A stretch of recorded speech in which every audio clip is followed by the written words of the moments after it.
के भीतर लोगों को हार्ट अटैक क्यों आता है? ये चीज़ें आपको बहुत कॉमनली देखने को मिल जाएंगी कि लोग इंजेक्शंस लगा के वर्कआउट कर रहे हैं। जो आप एक्टर्स के देख रहे हो, एक्ट्रेसेस के देख रहे हो, कितना भी मेहनत करके, कितना भी टाइम दे करके वो फिजिक नहीं अटेन कर पाते हो। सर, इसके साइड इफेक्ट्स भी काफी होंगे। मतलब वेट उठाने से जो है हाइट कम हो जाती है। नहीं, जिम मत जाओ, छोड़ दोगे तो मोटे हो जाओगे। ये सर, ये सब में एक डर है और वो एक दूसरे से कॉन्वर्सेशन भी करती हैं। आज का जो ज़माना है उसमें घी का यूज़ बहुत कम हो गया है और शायद मार्केट में ओरिजिनल घी भी नहीं मिलता है। 30 ग्राम्स का जो शुगर का कंजम्पशन है वो आज हर दिन हो रहा है।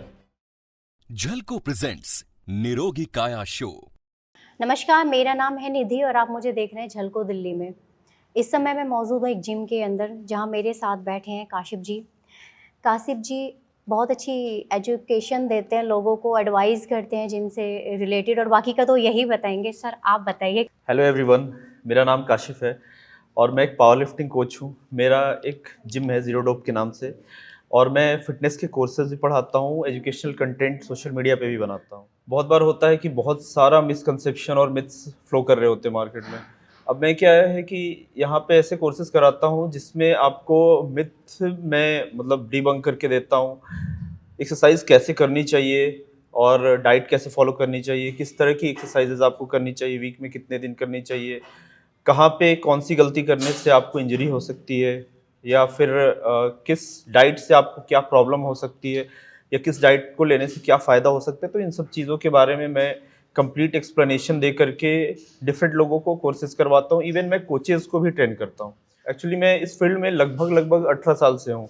बचपन से मैं यही काम कर रहा हूँ। मैं गाइड करता हूँ कि कैसे आपको कोचिंग देनी है लोगों को, कैसे गाइड करना है उनके फैट लॉस जर्नी में, उनके स्ट्रेंथ गेन की जर्नी में, उनके जो ओवरऑल वेलनेस है उसकी जर्नी में कैसे उनको गाइड करना है। तो उस चीज़ के बारे में भी मैं गाइड करता हूँ। जिम के भीतर लोगों को हार्ट अटैक क्यों आता है?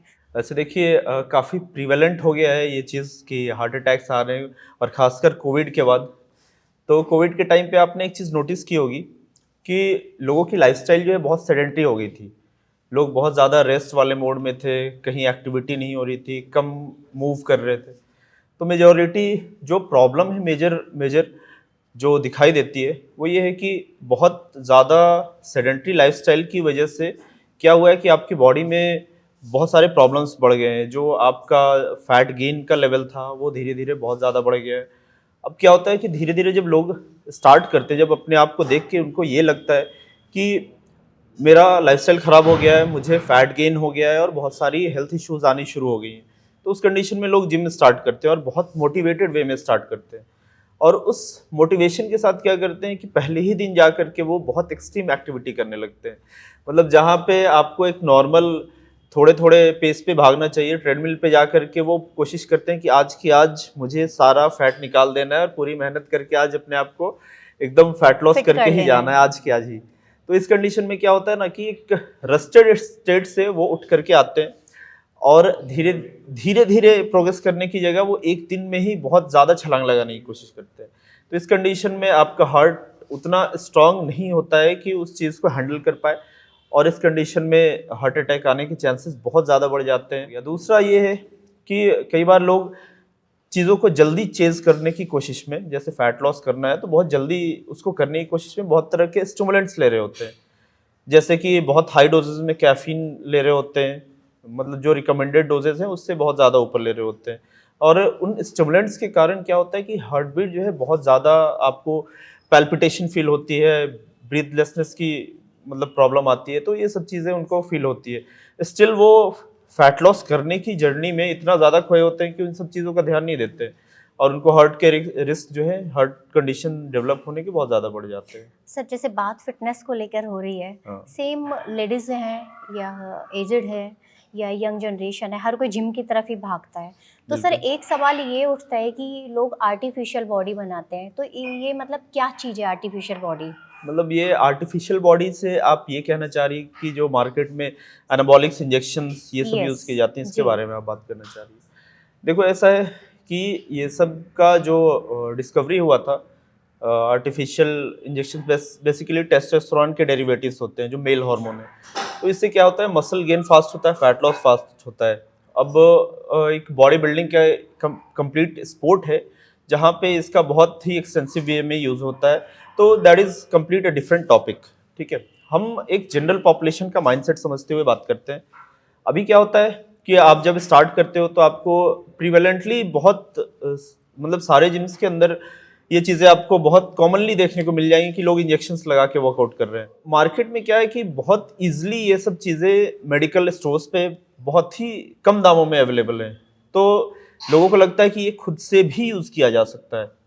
अब उस कंडीशन में डोजेज जो है वो मतलब ठीक नहीं होते हैं, बहुत कई बार हायर डोजेज होते हैं, तो उसकी वजह से अब मसल गेन हो रहा है, आपका टिश्यू डेवलप कर रहा है, सेल्स डेवलप कर रहे हैं, तो सिर्फ ऊपर ऊपर से नहीं डेवलप होता है, वो बॉडी के अंदर के ऑर्गन्स को भी ग्रो करवाता है। तो ये ग्रोथ की वजह से क्या होता है कि मोस्ट ऑफ द टाइम आपका सबसे पहले कोलेस्ट्रॉल में प्रॉब्लम आना शुरू होगा, लीवर में आना प्रॉब्लम शुरू होगा, तो धीरे धीरे करके एक प्रॉब्लम आ जाती है जो आपको डेथ की तरफ ले जाएगी, हार्ट अटैक की तरफ ले जाएगी। और हमारा जो कंसेप्ट है जीरो डोप करके जो जिम है, वो इसी वजह से है कि मतलब हम इन सब चीज़ों को प्रमोट नहीं करते। और एक बॉडी जैसे आजकल हम देखते हैं एक्टर्स हो गए या कोई भी हो गए, बहुत जल्दी जैसे इनकी बॉडी बन जाती है, सिक्स पैक्स एब्स हो गई, ये हो हाँ। गई, इसका क्या चक्कर है सर, ये हाँ, बताइए। इसका भी चक्कर वही है, ये मेडिसिन पूरा फार्माकोलॉजी यूज़ की जाती है, जिसमें बहुत सारे मतलब हार्मोन्स का यूज़ किया जाता है। तो उसमें क्या होता है कि जो रिजल्ट्स हैं, जैसे आपको नेचुरली वो फिजिक कभी भी नहीं बना के दिया जा सकता है, चाहे आप कितना भी मेहनत कर लो। जो आप एक्टर्स के देख रहे हो, एक्ट्रेसेस के देख रहे हो, हम उन बॉडीज को आइडियलाइज करते हैं कि मुझे वैसा बनना है, बट आप कितना भी मेहनत करके, कितना भी टाइम दे करके वो फिजिक नहीं अटेन कर पाते हो। तो इस वजह से एक मतलब लोगों को अवेयरनेस नहीं है कि वो एक काइंड ऑफ फेक बॉडीज हैं। सर इसके साइड इफेक्ट्स भी काफ़ी होंगे। हाँ, साइड इफेक्ट्स तो बहुत ज़्यादा हैं।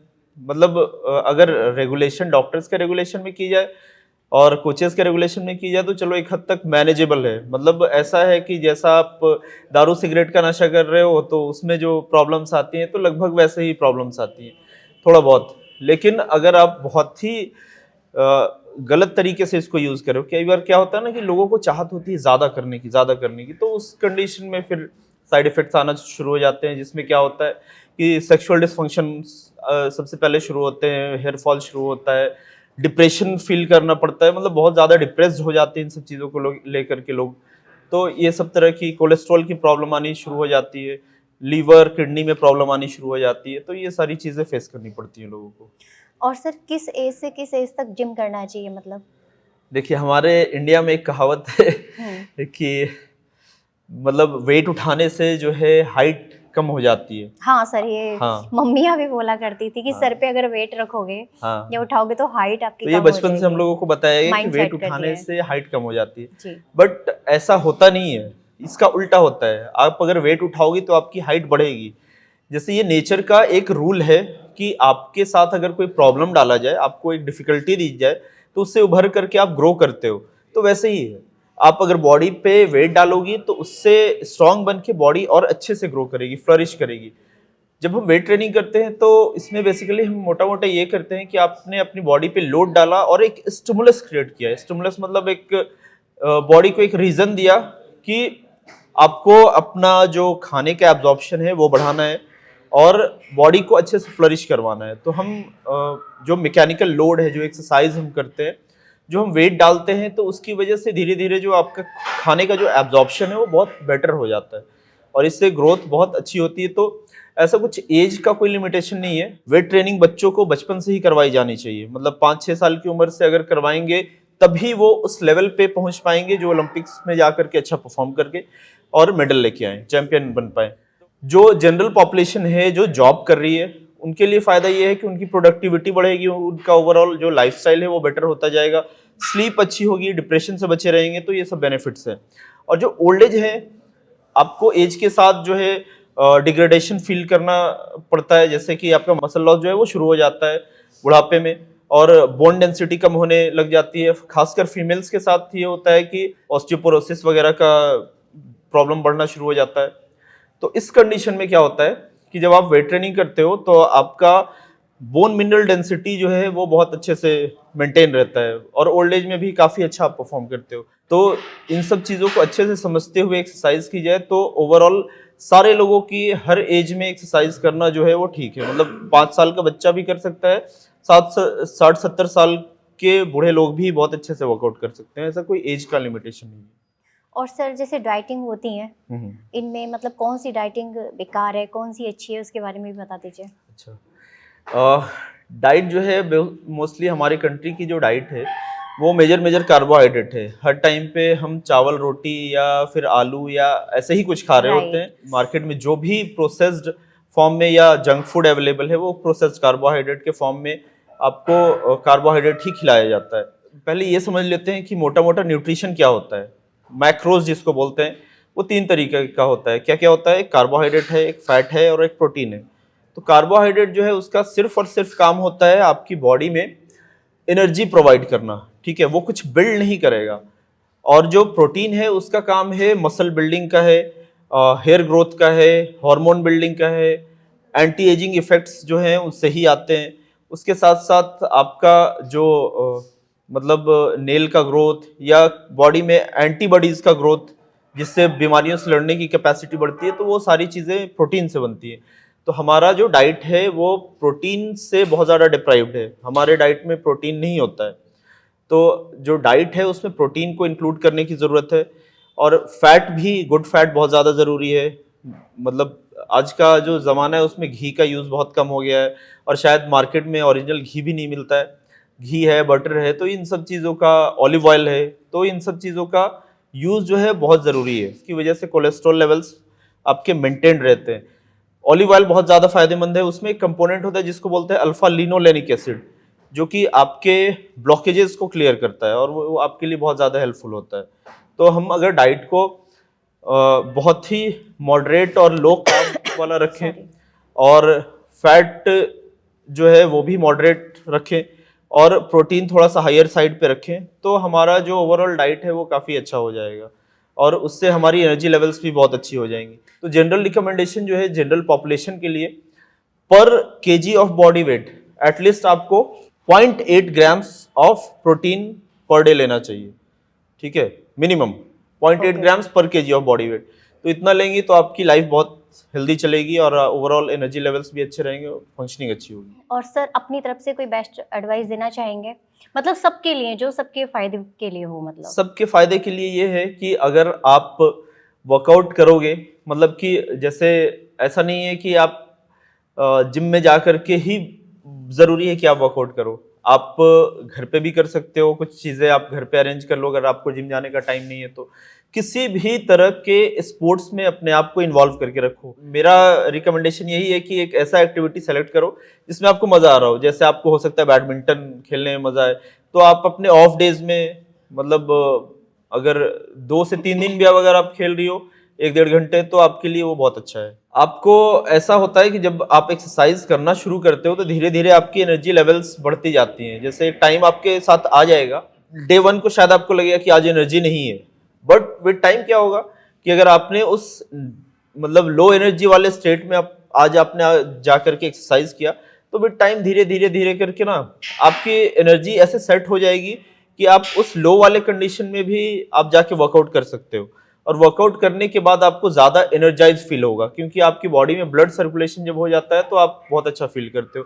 हैप्पी हार्मोन्स बॉडी के अंदर रिलीज होते हैं, जिसकी वजह से आप ओवरऑल बहुत फ्रेश फील करते हो। सर एक लास्ट क्वेश्चन, जैसे कि कहा जाता है कि नमक और शुगर छोड़ दो तो आप मोटे नहीं होगे, इसमें कितनी सच्चाई है ये और बता दीजिए, क्लियर कर दीजिए इसको। कोई भी ऐसी चीज़, अब आप चाहोगे कि कार्बोहाइड्रेट और शुगर या फिर नमक कट करके आप अपना वेट कम कर लो, तो कितने दिन रिटेन हो पाएगा? 2-4 दिन, 6 दिन, 10 दिन। उसके बाद जैसे ही आप कंज्यूम करोगे तो फिर तो वो वापस आ जाएगा। तो there is no point doing this. आप अपने डाइट को एक बैलेंस डाइट बनाओ। हर चीज को एक्सेसिव कंज्यूम करने में प्रॉब्लम है। जैसे आपने शुगर बहुत ज्यादा खाया तो ऑब्वियसली आपका फैट गेन का जो रेट है वो बहुत ज्यादा बढ़ जाएगा। एक कंप्लीट डिफरेंट टॉपिक है ये, ठीक है, जिसको बोलते हैं ग्लाइसेमिक इंडेक्स। ग्लाइसेमिक इंडेक्स पे खाने के एब्जॉर्प्शन का जो इम्पैक्ट है वो बहुत डिफरेंट होता है। डिफरेंट खाने का डिफरेंट ग्लाइसेमिक इंडेक्स होता है। तो ग्लाइसेमिक इंडेक्स पे डिपेंड करेगा कि आपको वो कितना फैट गेन करवाएगा।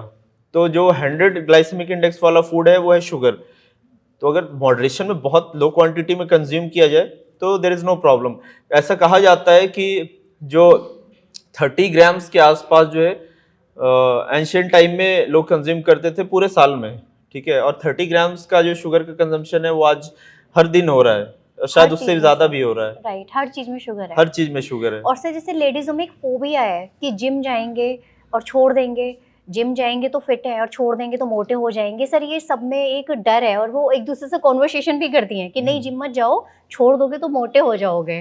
मैं पढ़ाई करूंगा तो पढ़ाई में बहुत अच्छा हो जाऊंगा, पढ़ाई छोड़ दूंगा तो फिर पढ़ाई खराब हो जाएगी। मैं खाना बनाने में बहुत अच्छा हूँ, 6 राइट, महीने मैंने खाना बनाना छोड़ दिया तो मेरा तो खाना बनाने का जो स्किल है वो वो खत्म हो खत्म गया। हो जाएगा। तो ये हर चीज पे अप्लाई होता है, ये सिर्फ जिम पे ही नहीं होता है। हर चीज जो है ना यूज इट और लूज इट के मतलब टर्म्स में काम करती है। जो काम आप कर रहे होते हो उसमें आप अच्छे होते जाते हो, छोड़ोगे तो फिर वो डिग्रेड करेगा। तो जिम ऐसा काम करता है कि जैसे आप एक एक्टिविटी कर रहे हो, तो जब तक आप बॉडी को काम में डाल के रखा है आपने, तो आपकी बॉडी अच्छी होती जाएगी, अच्छी होती जाएगी। लेकिन अगर आपने उस एक्टिविटी को छोड़ दिया तो फिर आप उस एक्टिविटी में खराब हो जाओगे। और मोस्टली क्या होता है ना कि जब आप डाइट कर रहे होते हो, वर्कआउट कर रहे होते हो, तो उस टाइम पे आप मतलब एक ओवरऑल डिसिप्लिन मेंटेन करके रखते हो। जैसे ही आपने जिम छोड़ा, आपका जो पूरा डाइट था, स्लीप पैटर्न था, वो सब सारा सत्यानाश हो गया और उसकी वजह से सब आपका डिस्टर्ब जो हो जाता है। सब डिस्टर्ब हो जाता है। तो इस चीज पे थोड़ा सा कॉमन सेंस लगाने की जरूरत है। Okay sir, thank you so much. देखिए अभी बात हो रही थी फिटनेस को लेके, हेल्थ को लेके, जिम को लेके, हार्ट अटैक को लेके। जितने सारे सवाल थे हमने काशिफ जी से पूछे, उन्होंने हर चीज़ का आंसर बहुत अच्छे से हमको दिया।